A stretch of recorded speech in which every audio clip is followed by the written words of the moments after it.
болашақ. Сәлеметсіздер оқушылар. Бүгін де жасөспірімдер арасында есірткіге үйретушілік азаймай тұр. Біз есірткінің зияны туралы оқушылар арасында сауалнама жүргізіп көрдік. Есірткінің зияны туралы не білесіз? Сәлеметсіз, есірткі адам ағзасын құртады деп ойлаймын өз басым. Адамдар есірткіге тәуелді болмас үшін не істеу қажет? Оны көп қолданбау керек.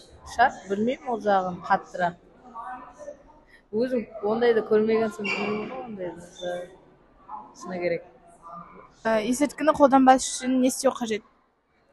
Оның вообще қабылдамау керек деп ойлаймын. Бір қабылдасаң, кейін оны тастау қиын болады. Есірткінің зияны туралы не білесіз? Есірткі өкпеге өте зиянды. Адамның тек қана өзінің емес, айналасындағы адамдардың ауасына ластандырып, өкпеге зиян тиеді. Есірткінің зияны қандай?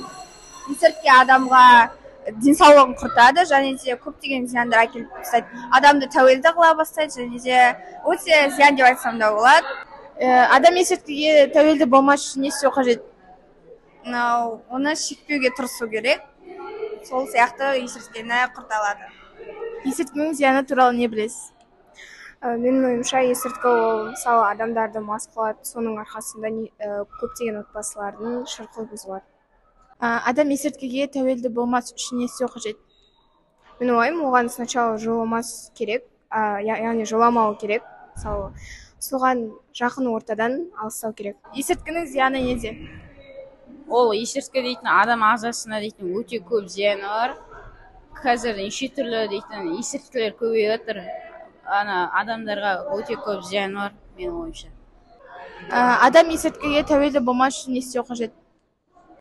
Менің ойымша, пайдалы тамақты жеп, спортпен айналысу керек деп ойлаймын. Мамандардың айтуынша, есірткі заттарды қолданатындардың басым көпшілігіне мектеп жасындағы бойжеткендер мен боз балалар жатады. Еліміздегі нашақорлардың жартысынан көбі 18-19 жастағылар. Есірткі тәуелділердің 27%-ін 12-6 жастағылар құраса, ал 42%-ін 17-26 жас аралығындағылар құрайды. Есірткінің арты ессіздікке апарып, ақырында ана дүниеден бірақ шығаратын біз айтпай-ақ білесіз. Ал енді мамандарымыз бұл туралы не айтар екен? Нашақорлыққа және ішімдікке құмарлық жасөспірімдердің арасында ең жиі кездесіп жатқан, былайша айтқан кезде ғалам дерті деп те алсақ болады. Себебі қазір денсаулық сақтау ұйымының статистикалық мәліметтеріне қарап отырсақ, нашақорлыққа тәуелділік қазір 9 жастан басталып жатыр.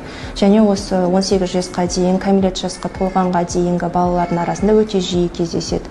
Ол бір жағынан қазіргі біздегі интернет желісінің дамыған заманында үйден шықпай-ақ интернет арқылы заказ беру, нашақорлық заттарды қолдану сияқты көп кездесіп жатады. Ең бірінші жаңағы токсикомания деп айтады, және де психикалық белсенді заттар. Содан кейін бізде қазіргі таңда кездесетін жеңіл синтетикалық заттар деп бөлінеді. Ең бірінші бізде жаңағы токсикомания деп отқанымыз балалар үйдегі күнделікті қолданылатын мысалы желімдер болсын, және де лактың иісі болсын, содан иіскеп бастайды и соған тәуелділік болып бастайды.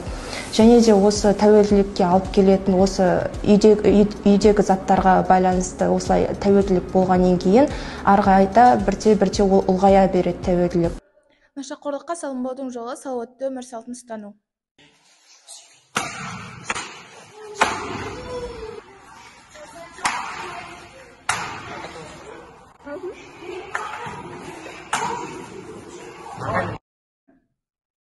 Мен Райс Қалыбайұлы 7-ді сынып оқушымын. Мен таеквондо спортымен айналысамын. Нашақорлық үлкен қорлық. Мен сіздерді спортқа шақырамын. Жас достар, нашақорлыққа қарсы күрес жүргізу біздің қолымызда. Өйткені біздер жаңа дәуірде елімізді сақтайтын, таза, мықты, денсаулығы зор ұрпақ жалғастыратын қазақ елінің салауатты перзентіміз. Ойланайық, санамызды сала пайымдайық.